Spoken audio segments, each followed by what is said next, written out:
আসসালামু আলাইকুম। New life dream থেকে সবাইকে স্বাগতম। যে যেখান থেকে দেখছেন আশা করছি আল্লাহর অশেষ রহমতে সবাই ভালো আছেন। আলহামদুলিল্লাহ আমিও ভালো আছি। সেই যে ডাক্তার দেখাতে গিয়েছিলাম আর তখন যে ভিডিও করেছিলাম আপাদের বাড়িতে থাকতে, তো ভিডিও আর আমি দিতে পারিনি। তার মাঝে অসুস্থ হয়ে পড়েছিলাম।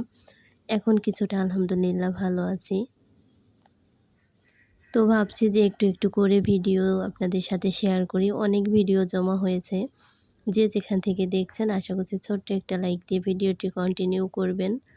আর যে সকল নতুন আপু ভাইয়েরা আজকে আমার চ্যানেলটিকে ভিজিট করবেন, চাইলে আমার চ্যানেলটিকে সাবস্ক্রাইব করে পাশেই থাকতে পারেন। দেখতে কোনো একটি অংশ হয়তো ভালো লেগে যাবে।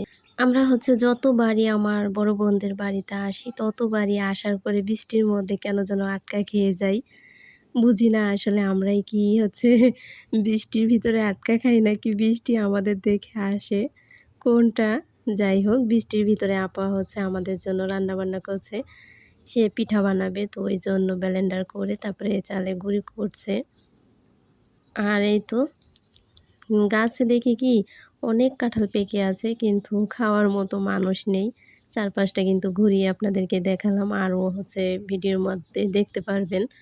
এইখানকার গ্রামটা আমার অনেক বেশি ভালো লাগে এই কারণে যে অতিরিক্ত যে জনসংখ্যা, ঘনবসতি ওইটা নাই। একেবারে ফাঁকা অনেক দূরে একটা বাড়ি। একদিক দিয়ে যে অনেক বেশি ভয় লাগে রাতের বেলা। আর দিনের বেলা দেখা যায় যে বেশ ভালোই লাগে। কেউ যদি একা থাকতে চায় তার জন্য খুব সুন্দর একটা পরিবেশ। আমার আপাকে তো ধন্যবাদ দেওয়া উচিত যে এমন একটা ফাঁকা জায়গায় সে একা থাকতে পারে। আমি হলে হয়তো থাকতে পারতাম না। যতই শ্বশুরবাড়িতে ঘরের ভিতরে থাকি না কেন, কিন্তু এই যে চারদিকটা যেই পরিমাণে ফাঁকা, জানালা দিয়ে যখন বৃষ্টির ভিতরে দেখছিলাম আর ভাবছিলাম যে কিভাবে থাকে আমার ভাগ্নিকে নিয়ে। আসলে বিষয়টা কিন্তু একটু ভয় লাগে। আর এই যে রাস্তা, এই রাস্তায় মনে হয় সারাদিন দাঁড়িয়ে থাকলে ২-১ জনের সাথে দেখা হতে পারে। আর তেমন কোনো গাড়িও চলে না এখান দিয়ে। শুধু মানুষ যাতায়াত করে, হয়তো ২-১ জন মাঝে মধ্যে, যাদের এই পথটা দিয়ে যেতে হয় শুধুমাত্র তারাই। আর এই ভিডিওটা পরের দিন সকালবেলা আমরা বাড়ি আসব।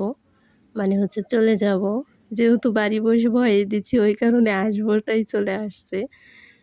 তো যাওয়ার আগে আপা আবার যে তাদের যেই গাছের কাঁঠাল সবচেয়ে বেশি ভালো বা মজা, তো বলতেছিল যে আমরা যেহেতু থাকিনি তো ২-১ টা কাঁঠাল দিয়ে দিই। তো কাঁঠাল আনা যেই পরিমাণে কষ্ট, টেনে আনা তো অনেক কষ্ট। তারপরেও আপা জোর করে ২ টা কাঁঠাল দিয়েছে। আনার পরে তো ওই কাঁঠালগুলো তেমন একটা খেতে পারিনি আমরা, কারণ ২ জনেই অসুস্থ ছিলাম। তার মাঝে পেকে গিয়েছে। যাই হোক, শুধু কষ্টই পেয়ে থাকেছে। আনার সময় আপাকে বলছিলাম দিতে হবে না। কাঁঠাল এমনিতেও যে খাওয়া হয় না, আরও এত দূরে থেকে টেনে নেওয়া। কিন্তু তারপরও আপা বলে যে গাছের পাকা কাঁঠাল, তো ওইগুলো একটু কাঁচা ছিল।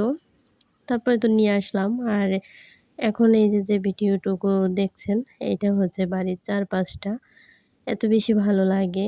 বিয়ের আগে যখন বেড়াতে আসতাম, তখন এই চারদিকটা যে এখন বেড়া দিয়েছে, তখন ছিল না। তো দেখতাম আর ভাবতাম কত বেশি ভালো লাগতো। বসে থাকতাম উঠানে চেয়ার নিয়ে আর বাতাস খেতাম। অনেক বেশি ভালো লাগতো কেন জানি। আর এখন একটু আটকা লাগে। তেমন একটা ভালো লাগে না আগের মতো। তো আমার আপা বলে যে, "সামনে এসে দেখবি আরও বেশি আটকা।"